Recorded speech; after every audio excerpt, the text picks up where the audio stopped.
নমস্কার বন্ধুরা, ঘুরতে যাওয়ার একটি নতুন ব্লগে আপনাদের সবাইকে স্বাগত। গত বছর মানে 2025 ডিসেম্বরে আমরা ধানবাদকে কেন্দ্র করে কয়েকটি জায়গা ঘুরতে গেছিলাম, সেটাই আজকে আপনাদের ব্লগে দেখাবো। আমরা 26 ডিসেম্বর ভোর বাড়ি থেকে বেরিয়ে ব্ল্যাক ডায়মন্ড এক্সপ্রেস ধরে ধানবাদের উদ্দেশ্যে রওনা হই। আমাদের সুলেখাদি, আমার বউরানী আর তার মা আর দিদা, মানে আমরা সবাই ফ্যামিলিরই মতো। আমরা একটা পাড়ায় থাকি, সবাই মিলে আমরা ব্ল্যাক ডায়মন্ড এক্সপ্রেস ধরে রওনা দিই। বাড়ি থেকে আমরা চায়ের সরঞ্জাম সব নিয়ে গেছিলাম, তাছাড়া সব খাবারও ক্যারি করেছিলাম। আমাদের খুব ভালো লাগে বাড়ি থেকে এইভাবে খাবার সব নিয়ে গিয়ে একটা পিকনিক মুড হয়। আর আগের দিনই যেহেতু 25 ডিসেম্বর ছিল, তাই জন্য আমরা সবাই একটুখানি বড়দিনের আমেজে নিজেদের সাজিয়ে নিয়েছিলাম।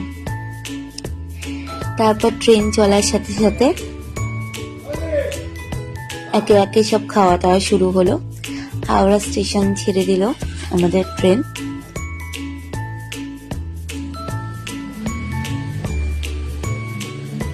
মজা করতে করতে আমরা পৌঁছে গেলাম দুর্গাপুর স্টেশন। দুর্গাপুর স্টেশনের পর চললাম ধানবাদ। আমরা হোটেলে পৌঁছে, আমাদের স্টেশন থেকে হোটেল 10 মিনিটের দূরত্ব ছিল। আমরা একটা অটো করে পৌঁছেছিলাম। গিয়ে আমরা ফ্রেশ হয়ে নিলাম।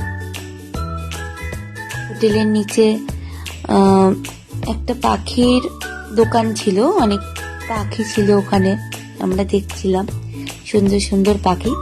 তারপর আমরা একটা অটো ধরে প্রথমেই লাঞ্চের জন্য একটা হোটেলে পৌঁছালাম।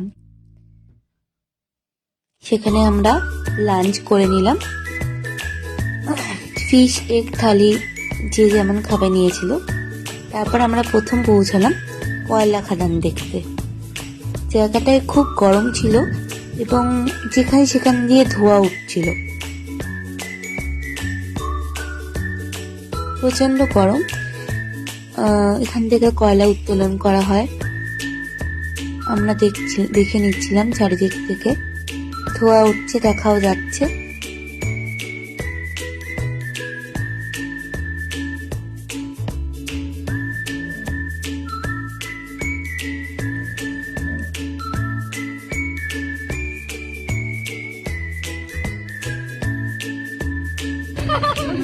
তারপর আবার ওখান থেকে আমরা রওনা দিলাম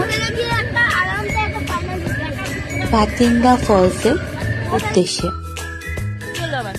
পাতিন্ডা ফলস, এখানে সবাই পিকনিক করতে এসছে। চারিদিকে পিকনিকের খাবারের গন্ধে মোমো করেছে। তার মাঝখানে সুন্দর একটি ফলস, খুব সুন্দর জায়গাটা। চারিদিক প্রাকৃতিক সৌন্দর্যে খুব সুন্দর লাগছিল। সবাই আমরা একটুখানি জলকেলি করে নিচ্ছিলাম।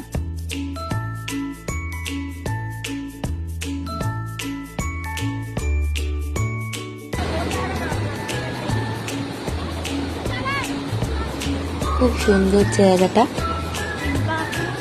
সুলেখাদি আমাদের গান শোনাচ্ছিল।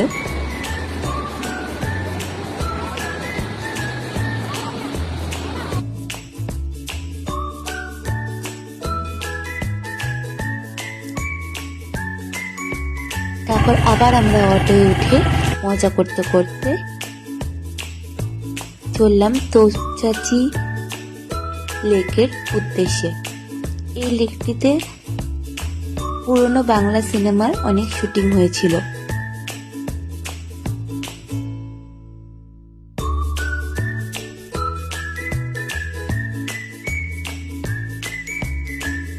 সন্ধে হয়ে আসছিল এবং প্রচন্ড ঠান্ডা চারিদিকে।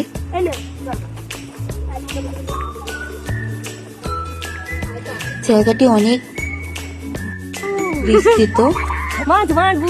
অনেক লম্বা একটা জায়গা এবং লেকটিও অনেক বড়।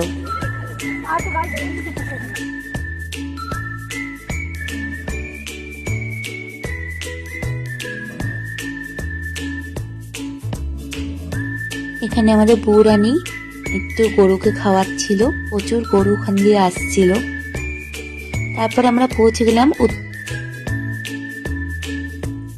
উত্তম কুমারের বাড়ি দেখতে। রাতের অন্ধকার হয়ে এসেছিল, আমরা তার মধ্যেই যেটুকু পেরেছি দেখে নিয়েছি। পুরো অন্ধকার হয়ে গেছিল, তার মধ্যেই জানলা দিয়ে। তারপর আমরা ফিরে আসি হোটেলের উদ্দেশ্যে। এখানে একটি খাবার পাওয়া যায়, খাবারটির নাম আনারসা। এটা চালের গুঁড়ি দিয়ে মিষ্টি দিয়ে তৈরি এবং ওপরে তিল ছড়ানো, খুব সুন্দর খেতে। তারপর আমরা হোটেল রুমে পৌঁছে সবাই ফ্রেশ হয়ে ডিনার সেরে নিয়েছিলাম। এখান থেকে আমরা ডিনারটা ক্যারি করে এনেছিলাম বাইরে থেকে। সবাই খেয়ে নিয়ে যে যার মতো বিশ্রাম নিচ্ছিলাম, কারণ আজকের ভ্রমণ আমাদের এখানেই শেষ।